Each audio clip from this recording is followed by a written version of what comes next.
Hujambo, karibu katika Miale ya Afya, kipindi kinachokupa fursa ya kufahamu masuala mbalimbali kuhusiana na sekta ya afya. Naitwa Agnes Mbapu. Fuatana nami ili kuweza kufahamu mengi kuhusiana na afya ya jamii. Leo hii katika Miale ya Afya tutaangazia mchango wa kituo cha kudhibiti na kuzuia magonjwa CDC cha ubalozi wa Marekani. Tutamulika hapa ugonjwa wa kifua kikuu, lakini pia tutaangalia maambukizi ya virusi vya ukimwi na ukimwi, hususan kuweza kujua ni makundi gani hasa ambayo yako hatarini. Kuyafahamu haya, nipo na mkurugenzi wa miradi kutoka CDC, George Mgomela. Karibu katika Miale ya Afya. Asante sana. Shukuru. Kituo cha kudhibiti na kuzuia magonjwa CDC cha ubalozi wa Marekani, mnadhibiti vipi na kuzuia haya magonjwa? Ni ipi nafasi yenu? Asante sana.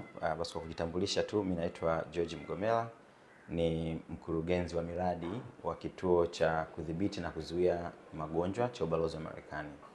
Na sisi katika kuzuia na kudhibiti magonjwa mbalimbali huwa tunafanya kazi kwa ujirani sana na serikali ya Tanzania kupitia wizara zake mbalimbali, idara mbalimbali, lakini pia agencies mbalimbali. Kwa mfano tunafanya kazi kwa ujirani sana na Wizara ya Afya.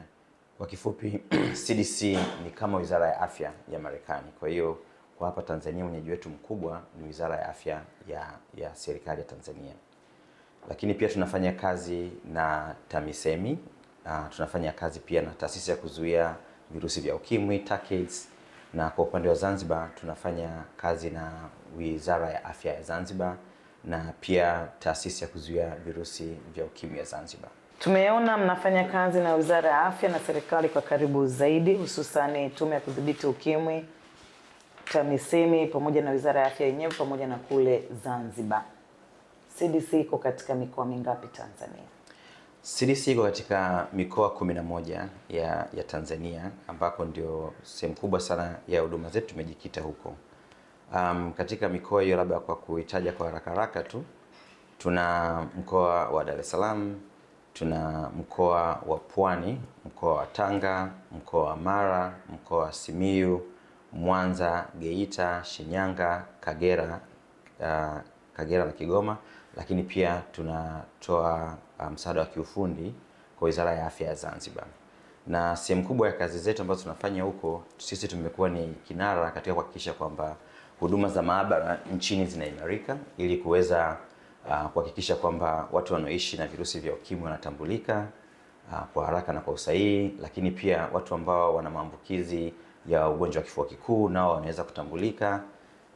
Na pia tumewekeza sana katika sehemu ya maabara ya ugonjwa wa malaria. Pamoja na huduma za maabara, CDC pia ni kinara katika ufuatiliaji wa magonjwa.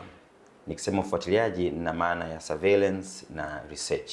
Katika kufuatilia magonjwa tunataka kuangalia, haya magonjwa ambayo tumekuwa tunayafuatilia yanaongezeka, yanapungua, yanaathiri zaidi makundi gani? Kwa sababu unavyojua kama makundi ama sehemu za kijiografia inakusaidia kuweza kufanya mipango mahususi ya kuweza kupambana na maradhi hayo. Lakini mwisho kabisa, CDC imeshiriki sana katika kuwafunza au kuwafundisha ama kutoa mafunzo kwa wafanyakazi wa afya. Na katika miaka 20 ambayo tumekuwa hapa, takriban wafanyakazi kama 500,000 hivi wanaweza kuwa wamepata huduma za mafunzo mbalimbali kupitia CDC, ikiwa mafunzo ya muda mfupi, mafunzo ya kati na mafunzo ya muda mrefu, yani masters, PhD na kuendelea. Lakini sehemu kubwa sana ya mafunzo ya muda mfupi yamekuwa yakitolewa kwa wafanyakazi kuhakikisha kwamba wana ubora na uwezo wa kutoa huduma mbalimbali. Hali ya VVU ikoje hususan kwa vijana? Kama nilivyosema kwamba CDC tumekuwa ni kinara katika ufuatiliaji wa magonjwa, hasa ugonjwa wa virusi, hasa virusi vya ukimwi. Kwa historia tu, virusi vya ukimwi huwa una utafiti ambao unaitwa Tanzania HIV Impact Survey, yani ufuatiliaji wa viashiria vya virusi vya ukimwi Tanzania, ambao unafanyika kila baada ya miaka 5. Wa mara ya mwisho ambao tulifanya mwaka 22-23, lakini kabla ya hapo mwaka 2016-17 na kabla ya hapo mwaka 2012. Kwa kila mwaka baada ya miaka mitano kushirikiana na taasisi mbalimbali za kimataifa ikiwepo kituo cha kuzuia na kudhibiti magonjwa cha ubalozi wa Marekani, tunajitahidi kufanya kazi na serikali ya Tanzania ili kujua kwamba je, tunaelekea wapi, tunatoka wapi, tumefanya kitu gani. Kwa sasa mara mwisho utafiti uliofanya tulikuwa tumefika pazuri sana kwamba takriban 83% ya watu wote wanaoishi na virusi vya ukimwi walikuwa wanajua hali yao ya maambukizi. Sasa ukiangalia hii namba ina maana kwamba katika kila watu 100 wanaoishi na virusi vya ukimwi takriban 83 tayari wanajua hali yao ya maambukizi. Na hao 83, 98 yao walikuwa tayari wako kwenye dawa za kufubaza virusi vya ukimwi. Na 94 ya hao 98 ambao kwenye dawa za kufubaza virusi vya ukimwi wamefubaza virusi vya ukimwi, ambayo ni nzuri sana katika kuhakikisha kwamba tunapambana na janga la ukimwi, kwa sababu mtu anayetumia dawa za kuzuia dawa za kufubaza virusi vya ukimwi na akifubaza kabisa virusi vya ukimwi hadi vikavionekana mwilini mwake, uwezo wa kuambukiza watu wengine unapungua, namba moja. Lakini namba mbili, yeye anaishi maisha ya kawaida kabisa bila magonjwa yote nyemelezi na anaweza kuchangia sana katika pato la taifa. Kwa hiyo kwa kifupi, CDC kwa kushirikiana na mashirika mengine ya Kimarekani ikiwemo PEPFAR, Department of State na Department of Defense tumefanya kazi kwa ujumla, tumefikia vizuri sana, lakini CDC ndio alikuwa kinara wa utafiti. Lakini kitu kikubwa ambacho tuliona pamoja na haya mafanikio makubwa, tuligundua kwamba kuna changamoto. Changamoto iliyopo ni katika kundi la miaka 15 hadi miaka 24. Hili ni kundi ambalo tumeona kwamba maambukizi ya virusi yanaanza kuongezeka. Kwa hiyo inabidi sasa juhudi za kimaksudi kwa kushirikiana na Wizara ya Afya, kushirikiana na TAMISEMI na wizara mbalimbali za serikali tuweze kuongeza jitihada na nguvu kuhakikisha kwamba vijana hawa, cha kwanza, wanajua njia sahihi za kujikinga na virusi vya ukimwi, lakini kwa wale ambao tayari wanaishi na virusi vya ukimwi tuweze kuwaibua huko waliko, tuwaweke katika dawa za kufubaza virusi vya ukimwi ili waweze kufubaza na kuweza kuendelea na maisha yao ya kawaida bila magonjwa nyemelezi, ili waweze kufikia ndoto zao za maisha, lakini pia kuchangia pato la taifa. Kwa hiyo kwa sasa vijana wote wa kiume na wa kike wanaonekana kwamba maambukizi mapya yanapanda sana katika hili kundi, na tayari mipango mkakati ya kupambana na swala hilo tumeshaanza kwa tukiyafanya kushirikiana na serikali. Labda tukiondoa kundi la vijana, kundi gani lingine lina changamoto zaidi? Kuna makundi mbalimbali ambayo yana tofauti katika uwezo wa kuambukizwa ugonjwa wa ukimwi. Kundi mojawapo, kwa mfano, kati ya wanawake na wanaume, watu tunaona kwamba mzigo mkubwa wa virusi vya ukimwi kwa wanawake ikilinganishwa na wanaume. Na hii inaweza kuwa kwa sababu za kimaumbile, lakini inaweza kuwa kuna sababu za kiuchumi na sababu za kijamii. Lakini kwa bahati nzuri kwamba katika hili kundi la wanawake, hata kama wanaathirika zaidi, wanawake wengi zaidi wako kwenye tiba na wanawake wengi zaidi wamefubaza virusi vya ukimwi. Kwa hiyo unakuta kwamba ukifananisha wanaume wao sio hawafuatilii tiba vizuri, na inabidi pia kufanya jitihada sana kuhakikisha kwamba hawa wanaume wanakuwa kwenye tiba kwa muda mrefu, wafubaze virusi ili waepuke magonjwa mengine nyemelezi kama kifua kikuu. Lakini tunaona pia kuna baadhi ya kazi ambazo kwa njia moja au nyingine sasa kwa zinachangia kwa kuongezeka maradhi ya virusi vya ukimwi. Kwa mfano, watu ambao ni long distance truck drivers, yani madereva wanaosafiri muda mrefu, bado tunafanya nao kazi kwa ujirani sana kuhakikisha kwamba wanajua njia sahihi za kujikinga, na wale ambao tayari wana virusi vya ukimwi, wanaishi na virusi vya ukimwi, na wanapata tiba sehemu mbalimbali, kwa sababu kama mtu labda unaishi Dar lakini kaza kunaenda Mwanza, kwa hiyo tumetengeneza mfumo ambao unaweza kupata dawa sehemu mbalimbali. Makundi mengine ni kama makundi sana wanaohamahama, kama wavuvi wa kwenye maziwa, wachimbaji wadogo wadogo wa madini, sehemu zote ambazo zinaleta mkusanyiko wa watu wengi na watu wanakuwa wanahamahama. Tumeona kwamba ni mazingira ambayo yanaweza kuchangia kwa maambukizi ya virusi vya ukimwi kuongezeka. Tunaishuhudia miaka 80 ya CDC na miaka 25 hapa nchini Tanzania. Unajivunia nini? Kwa kweli kwa hii miaka 20 hapa Tanzania na miaka 80 kama CDC tuna mambo mengi sana ya kujivunia. Nadhani kama nilivyokueleza kwamba sisi ni vinara katika kutoa huduma za maabara, kuboresha, kujenga na kuimarisha. Kwa sasa kwa Tanzania tumeweza kutengeneza mfumo ambao unaunganisha karibia vituo 86 nchi nzima. Yaani sampuli kwa vituo 86 nchi nzima zinaweza zikatolewa kwa usahihi, zikatolewa na mfanyakazi wa afya ambaye amefanyiwa uhakiki, amefanyiwa mafunzo na anajua jinsi ya kuchukua kipimo. Halafu sampuli hizo pia zikasafirishwa kwenye hospitali zetu kubwa takriban 26 ili kuweza kuchakatwa, kuangaliwa kiwango cha virusi vya ukimwi, viral load, na pale inapohitajika labda kuangalia kama kuna usugu.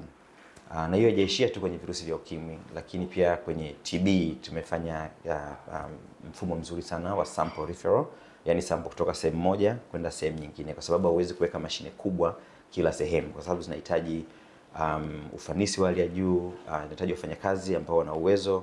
Kwa hiyo kwa CDC tunajivunia sana maabara ambazo tumeweza kuzijenga na kuziunganisha kwenye mfumo nchi nzima, lakini tunajivunia pia katika ufuatiliaji wa magonjwa.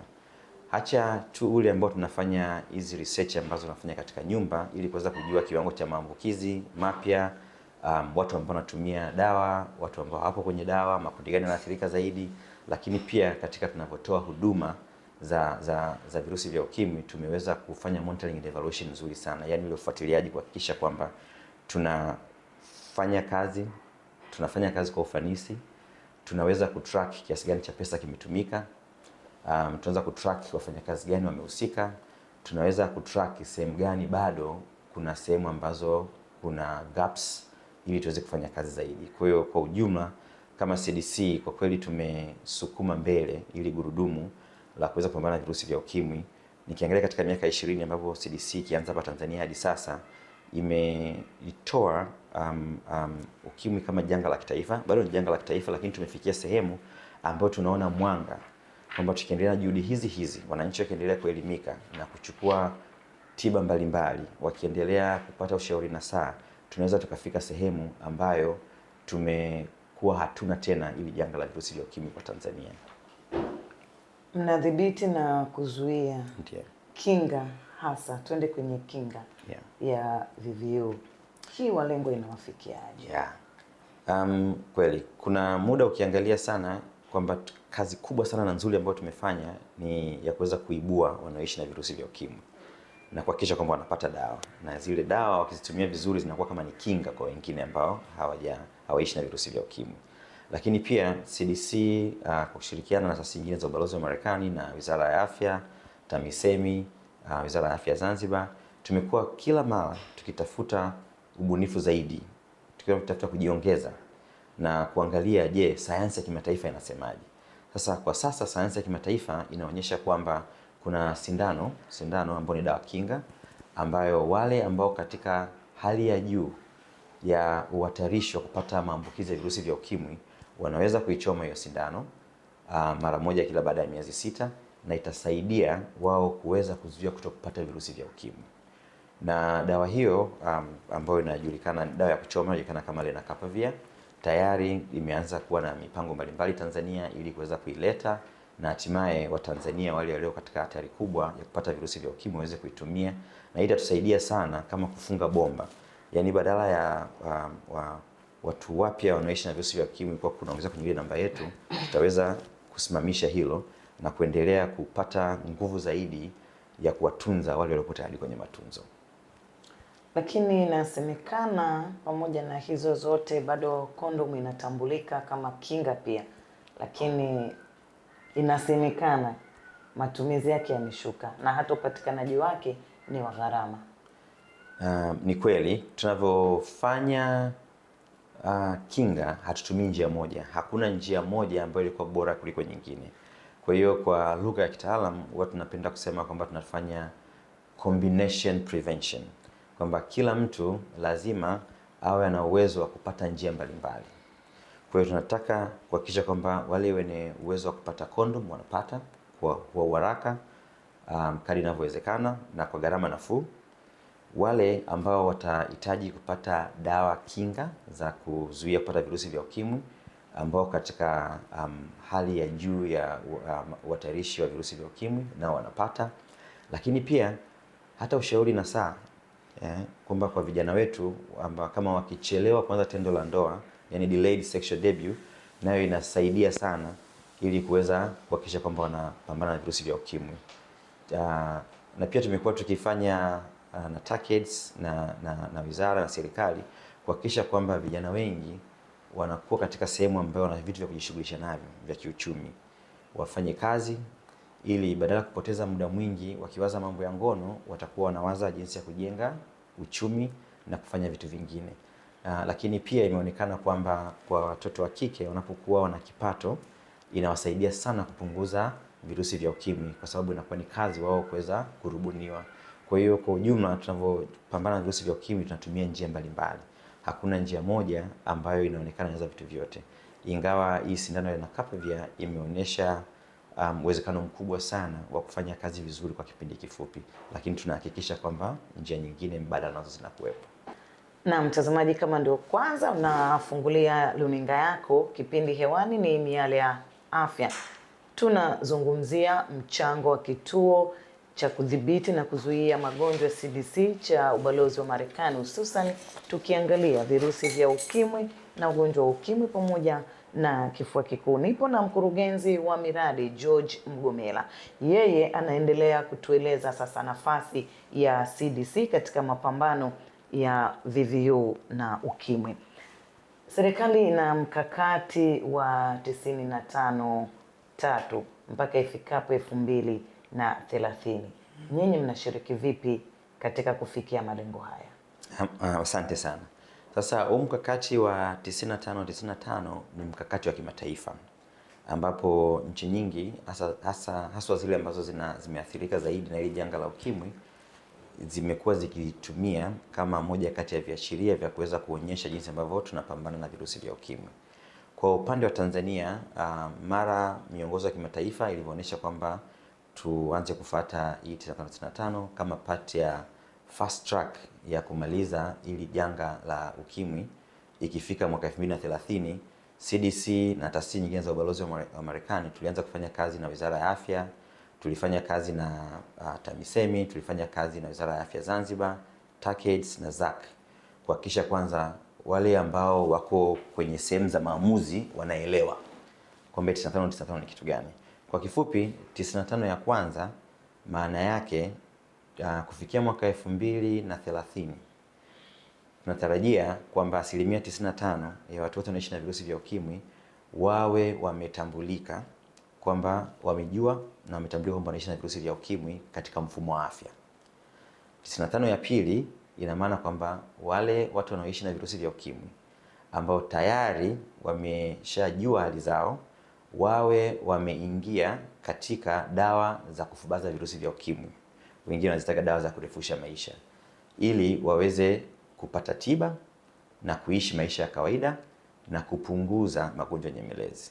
95 ya tatu ni 95% ya wale ambao tayari wapo kwenye dawa watumie vizuri na virusi vyao viweze kufubazwa kabisa, hata visionekane katika mwili wao, kwa sababu unapofikia hapo ina maana hata kuambukiza unakuwa uambukizi. Sasa kwa upande wa Tanzania tumeendelea kuhakikisha kwamba hii ndio dira yetu, na CDC kama misaada yote ambayo tumetoa ya kipesa na kiufundi kwa serikali ya Tanzania, 95 ndio imekuwa ni dira yetu kubwa. Katika 95 ya kwanza, katika utafiti ambao tulifanya wa Tanzania HIV Impact Survey wa 2022-2023, ambapo tulitembelea kaya karibia 20,000 nchi nzima katika mikoa yote ya Tanzania bara na visiwani, ambapo zaidi ya watu 36 waliweza kuhojiwa au kufikiwa na watu karibia 33,000 walitoa damu zao pamoja na kujibu dodoso. Halafu tukaenda kuchakata maabara, lakini tukachakata pia kwa upande wa takwimu, ndio tukaweza kufikia majibu ya 95 kwamba 95 ya kwanza kwa mwaka 2022-2023 Tanzania ilikuwa imefikia 83%, ambayo kwa kweli tulikuwa tumejitahidi sana. Kwa lugha rahisi ilikuwa ni kwamba tumepata ongezeko la karibia, tumeweza kuwatambua karibia watu 4.5 katika kipindi cha mwaka 2016 hadi kufikia mwaka 2023.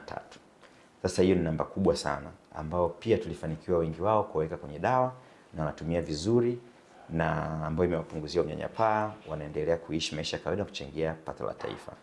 Asilimia katika hao pia tumefanikiwa kuhakikisha kwamba wote wanapata dawa za kufubaza virusi vya ukimwi, lakini pia huduma za kimaabara ili kuweza kujua wanavyoendelea zimeendelea kupatikana. Kwa hiyo ni mafanikio makubwa sana.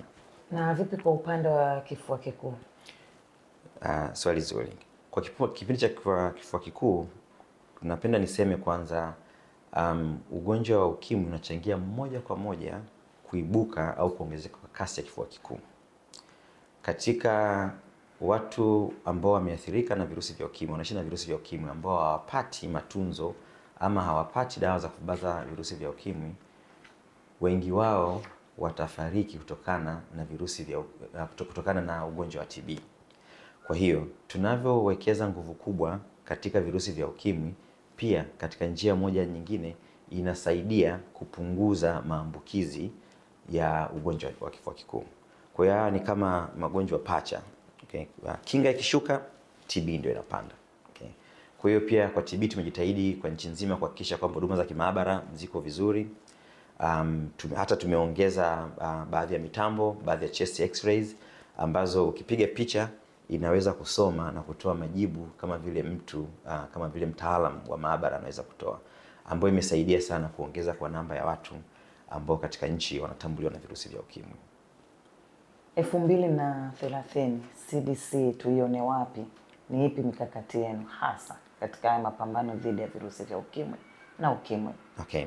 CDC itaendelea kushirikiana na taasisi nyingine za ubalozi wa Marekani hapa Tanzania ili kuweza kutoa ushauri wa kiufundi katika haya magonjwa ambayo niliyataja kama kifua kikuu, HIV, lakini na malaria na magonjwa mengine, yakiwepo magonjwa ya milipuko ambayo tutafuta siku nyingine kuweza kulizungumzia hilo. Kwa hiyo CDC kama sehemu ya wizara ya Marekani itaendelea kushirikiana na serikali ya Tanzania pamoja na wadau wake mbalimbali waliopo hapa nchini kuhakikisha kwamba kufikia mwaka 2030 Tanzania bila kifua kikuu, Tanzania bila HIV inawezekana. Yupo kijana anakuangalia sasa hivi na tunajua hili ndio kundi kubwa ambalo liko hatarini na maambukizi ya virusi vya ukimwi na ukimwi. Unamwambia nini kijana huyo? Okay. Vijana. Sasa vijana ni nani? Sisi sio vijana. Sawa. Kwa kweli nikiangalia wale vijana ambao ningependa kuanza na lile kundi ambalo katika utafiti wetu kabisa tumeona kwamba kuna changamoto kwa wanawake, kwa wasichana na wavulana, kundi la miaka 15 hadi miaka 24. Hili ni kundi ambalo kwa kweli lina watu wengi kwa ukiangalia kwa takwimu. Lakini hili ni kundi ambalo baadhi yao wanaweza kuwa wako wanamalizia shule ya msingi, wengine wako sekondari, wengine wako mtaani, wengine wako form 5, form 6, wengine wako chuo kikuu, wengine wameanza kazi, wengine wamejiajiri, wengine wanafanya bodaboda, wengine wako kwenye migodi. Kwa hiyo ni kundi ambalo sio kitu kimoja, it's not a monolith, lakini ni kundi ambalo limetawanyika sana. Sasa kitu kifupi ambacho naweza kuambia ni kwamba tu cha msingi ni kujua hali yako ya maambukizi. Okay, ujue, alafu upime, alafu ujitambue, uweze kubakia kwenye upate tiba ya kuweza kufubaza virusi vya ukimwi. Na hata kama hujaambukizwa virusi vya ukimwi, ukiwa unajua, uendelee kujitunza. Watu ambao wanajua kwamba hali zao za maambukizi hawajaambukizwa, kwa uhakika wana uwezo zaidi wa kuendelea kujilinda kuliko wale ambao wanadhani labda. Kwa hili kundi ningependa kuhimiza sana wajue hali yao, wajilinde, na kwa wale ambao watakuwa wanaishi na virusi vya ukimwi waende kwenye tiba. Maneno matatu kwa jamii. Jua, jilinde, jitibu au pata tiba. Yeah. Nakushukuru sana Dr. George Mgomela ambaye tulikuwa tukizungumza hapa kuhusiana na swala zima la maambukizi ya virusi vya ukimwi na ukimwi. Jua hali yako, jilinde, jikinge. Ndio ujumbe ambao amekuacha nao. Tulikuwa tukiangazia mchango wa kituo cha kudhibiti na kuzuia magonjwa CDC cha ubalozi wa Marekani katika kipindi hiki cha Miale ya Afya. Mwisho wa kipindi hiki ni maandalizi ya kipindi kingine kijacho. Kwa niaba ya wote waliofanikisha kipindi hiki, mimi ni Agnes Mbapu. Hadi wakati mwingine, kwa heri kwa sasa. Afya yako mtaji wako. Afya yangu kipaumbele changu.